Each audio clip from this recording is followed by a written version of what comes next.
little sore. Quick Wednesday turnarounds, but you know, walk through. We've been on a good schedule, so just like everybody else, just recovering and get down to the game plan, do the mental work, and get your body ready. By Wednesday standards, you feel good? By Wednesday standards, yeah, didn't take too many hits. Feel pretty good. Yeah, I mean it was a physical game, but for the most part, we came out all right. That wasn't your first playoff game, but how much fun has this whole ride been with this team this year? It's been great. Obviously, backs against the wall, kind of like I mentioned after the game. Just the stretch and the run that we had to go on, it makes it even more enjoyable to get to the point where we're at right now. But like I mentioned as well, we're happy, but we're not satisfied. Got bigger goals, and so got to keep working. Baker, not sure if you saw or not, but the trash pack has already started. Chauncey Gardner-Johnson said this would be a good Bucs group if they had a starting quarterback. Mm-hmm. What are you going to say about that? I don't think he's really watched film because you mentioned Russell Gage. We love Russell, but Russell hasn't played a snap all year for us. He must be going off the preseason stuff that the media was talking about, but he didn't play our first game, so I'm excited to see him. I think he's a really good player. He has been for a while, and he's been an impactful guy on every team he's been on. So he's a good player, but yeah, he's got to do a little bit more film study. The network cameras caught you with smelling salt coming out. Is that a routine that you do, and how much does that help you? It's a routine. Help, I don't know. Just kind of get your mind right. I only do it pregame. A lot of guys do it on the sideline and stuff, so it's not exactly something I should be doing mid-game, trying to run people over and stuff like that, but just more pregame. Get you amped up? Yeah. Baker, what's the rowdiest environment you've ever played in? And of course, going into Detroit, I'm sure you have to prepare for a crazy crowd noise coming away. Yeah. For me, Minnesota's always a great environment, but playing in Kansas City during the playoffs was great as well. But just talking to some of those Rams guys, they said it was the loudest thing they've ever heard. So we got to be completely ready for that. It just comes down to everybody knowing exactly what our game plan is, all the calls to and from, because there could be certain times that they might not hear certain things. They might have to plug and play some of the words. So just everybody doing the mental work to get prepped for that. But it shouldn't be a surprise to us. It's going to be a great atmosphere. Baker, speaking in Minnesota, it's where it all started for you guys with that road win. You had 5 road wins this year. You actually played better on the road than here in the regular season.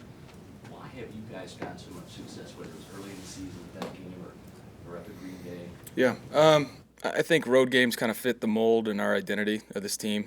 Backs against the wall in a different environment, just only counting on each other. And so I think it fits who we are. Baker, the focus level going in to win a football game. Just talk a little bit about that.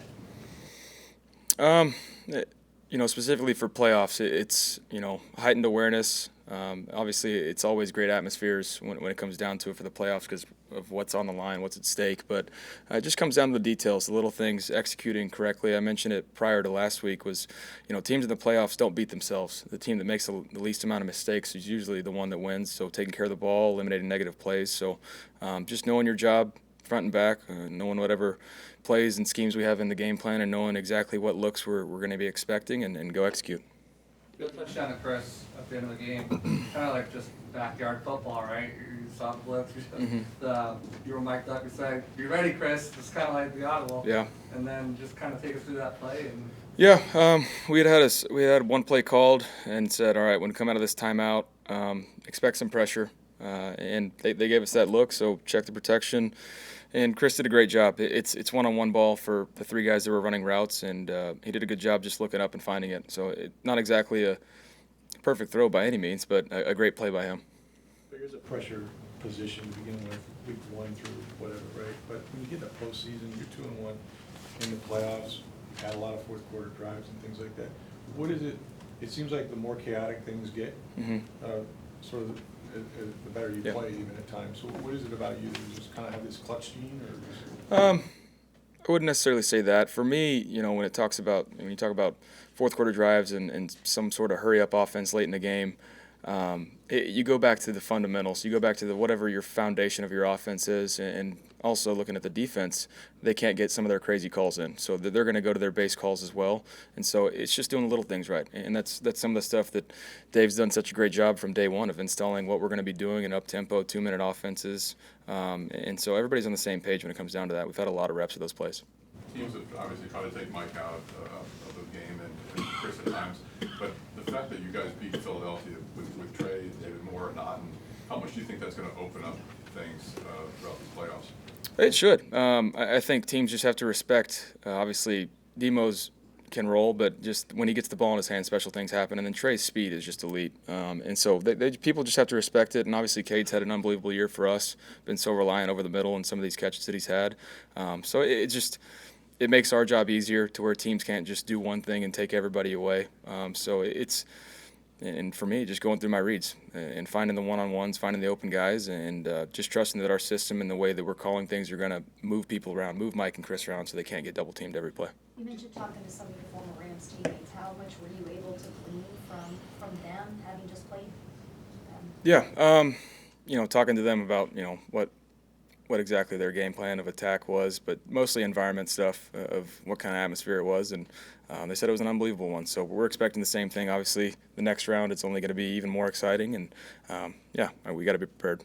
Do you think it actually is helping you being the underdogs? You'll be the underdogs in this one if you win. It's been like that since the beginning of the year?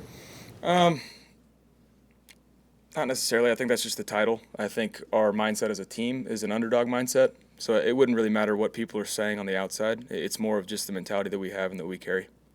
Baker, you've gone up against Todd Bowles' defenses before. You've known him for a while. You see what he does out here in training camp. So he's a head coach and a play caller. It sucks to go against. I wondered about that. As a quarterback, is it just a lot to prepare for, or what? It is, because he's always got wrinkles in there that you haven't seen or haven't prepared for. And he does things that make you have to get the ball out on time. And when we have the coverage players that we do, it makes it really, really hard for opponents. So and for us offensively, we got to play complementary football and start fast so they can do some of those things. And so we have to do that as a team game. Baker, you have a lot of support from your teammates. I know fans really like you. They'd like to see you back next year. Has there been any preliminary discussions with any reps on your side and the Bucs about coming back next year? Still nothing. We're taking it one day at a time. Obviously, like I've mentioned in the past, it's take care of business here in the playoffs and each game at a time, and everything else should happen. How do guys like Trey and more kind of stepping up into these roles, kind of open up more things you guys can do on the offense? A lot of those things that they're getting are some easy completions because the focus isn't on them, and they're taking advantage of that. And so for us, and for me specifically, taking the easy completions, taking what's there, and then when we do have our plays designed for Mike and Chris and Cade, then we'll take those shots. But if they're going to take those away, there's nothing wrong with just completing the ball and letting those guys go to work. What made that first match against the Lions so tough for the offense to get going and find the end zone? Earlier in the year, so we weren't exactly the same team offensively, but they're still really, really good against the rush. So they're really good at stopping that. And then, like I mentioned post game, I missed a ton of throws that game. So obviously I have to play better. But when there's plays to be had, we have to take advantage of them. But it's staying consistent. They play extremely hard. It just jumps out on film that obviously the way that Dan Campbell runs that team, of everybody swarming to the ball, playing for each other, playing extremely hard with a lot of effort at all times. So they're a tough opponent, and they make it hard on you.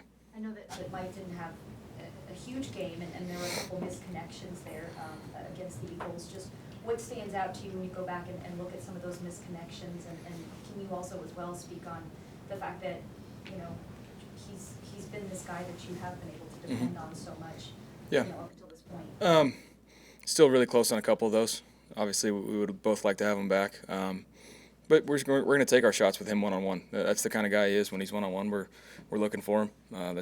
He's the special player that's always been a safety blanket for me so far. So always has a knack for getting open one-on-one and finds a way to do it. So for us, continuing to move him around, find different ways to get him the ball, different ways, and go from there.